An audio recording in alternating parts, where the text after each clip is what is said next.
So here we are at the beginning of Holy Week, that rare point in the lectionary cycle where we can almost track the action day by day thanks to the time markers embedded in Mark's account of Jesus' final days. And so as we have additional service this week, tomorrow morning at 8 o'clock, Tuesday evening at 6 p.m, the usual services on Wednesday at 8 a.m. and 11, and Thursday and so on, we will be actually focusing, in effect, day by day on some of the events of Jesus' final week. And earlier we stood outside the church and we committed ourselves to walk the way of the cross, the way of faithfulness, the way that says yes to God, no matter the cost to us. And over these coming days, there will be several opportunities to reflect on each of those single days and to discern what spiritual wisdom we might take from those stories. Last Saturday, I had a prequel, I guess you call it, an early crack at that, because I was leading the men's retreat at St Matthew's in South Grafton. And what we did was I printed out for them, I created a PDF with the Gospel of Mark, episode by episode, Gospel of Matthew, episode by episode. And we simply read through those accounts and reflected on questions, insights, differences between the Gospels. And along the way, we noted, of course, that a lot of the things the guys had in their heads as being part of the story are not in Mark, they're not in Matthew. Some of them are only found in Luke, some of them are only found in John. In other words, we have 4 separate stories which we have managed to mash into a single story not actually found in the Bible, just as we've also done, of course, at Christmas time, where our Christmas story comes from the Christmas pageant, not from the Gospel of Matthew, the Gospel of Luke, who each tell the story very differently.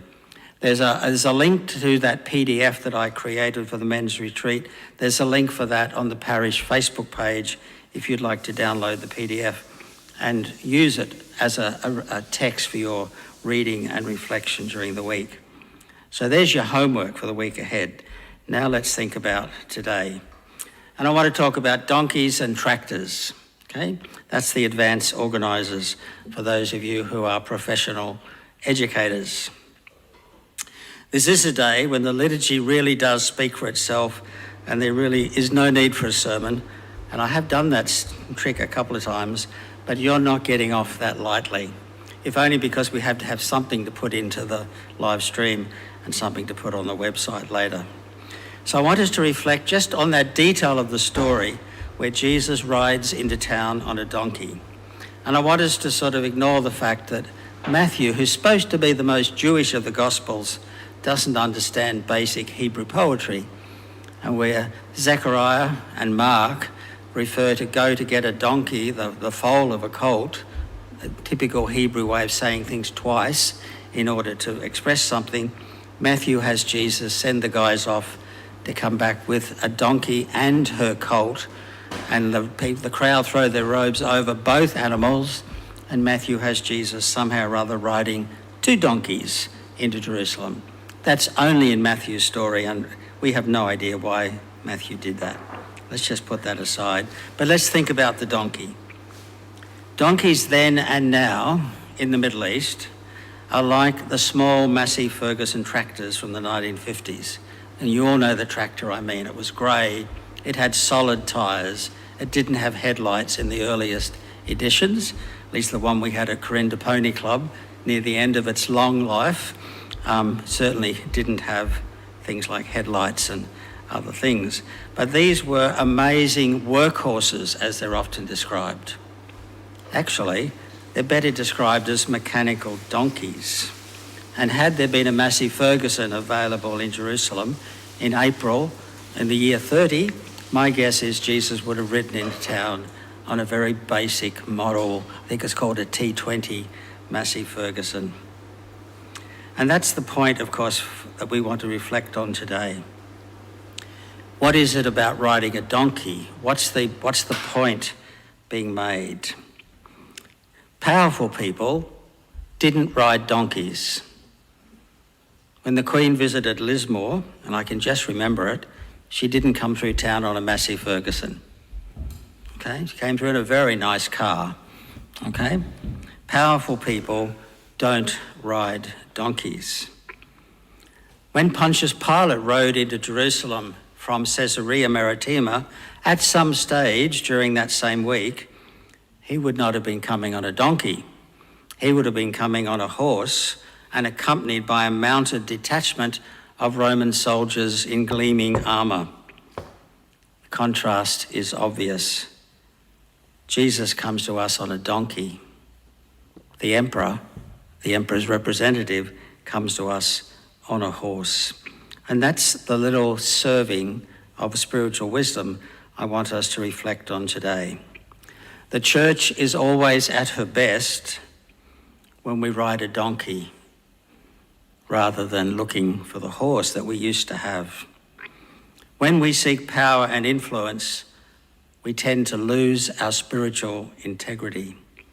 And perhaps it's because once we have had power and privilege, like the smell of ministerial leather in the state government and the federal government, we are loath to relinquish it and will lie and cheat and do almost anything to retain the privilege.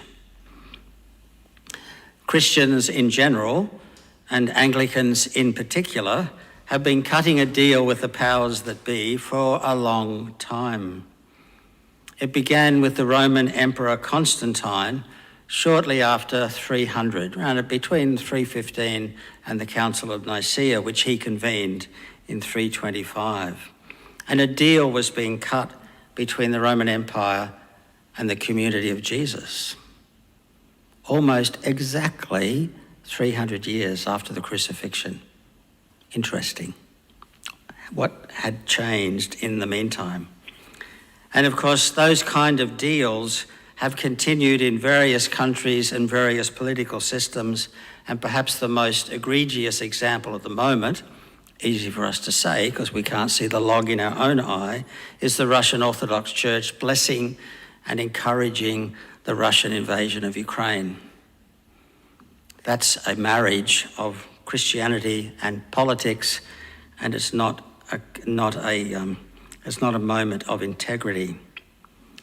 Our own connection with power is literally carved in stone down the bottom of the hill. How long since you've looked at what's cut into the corner of the church fence? St Andrew's Church of England. And it's the Church of England bit that matters, because let's face it, the Presby should have had St Andrew, but somehow we got in first and we nicked him. Carved in stone or maybe concrete, the bottom of the hill. But then there's simply our location on the best hill, the highest point in the government precinct in 19th century Lismore. Across the road from the courthouse, sort of around the corner from the police station.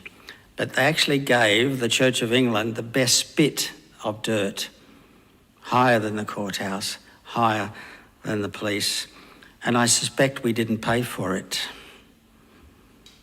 Okay. No problem here. And then, of course, there's our beautiful Warriors Chapel with the colours and other precious memorials from the 41st Battalion, in which my dad was a member in his younger days. We have privilege, and we have benefited from a privileged relationship with the Crown over such a long period of time. But we are no longer seated on the white horse of privilege. We've been demoted to the donkey. And I want to suggest that's a good place for us to be. It's much better for our soul to be on the donkey than to be riding the white horse. Religion never flourishes when it has political power. Bad things happen when religious people are given the power of death, life and death. And certainly Christianity is at its best when, with Jesus, we are located with and among the little people. We follow a spiritual master who rode into Jerusalem on a donkey, and we must never be tempted to mount the horse. Amen.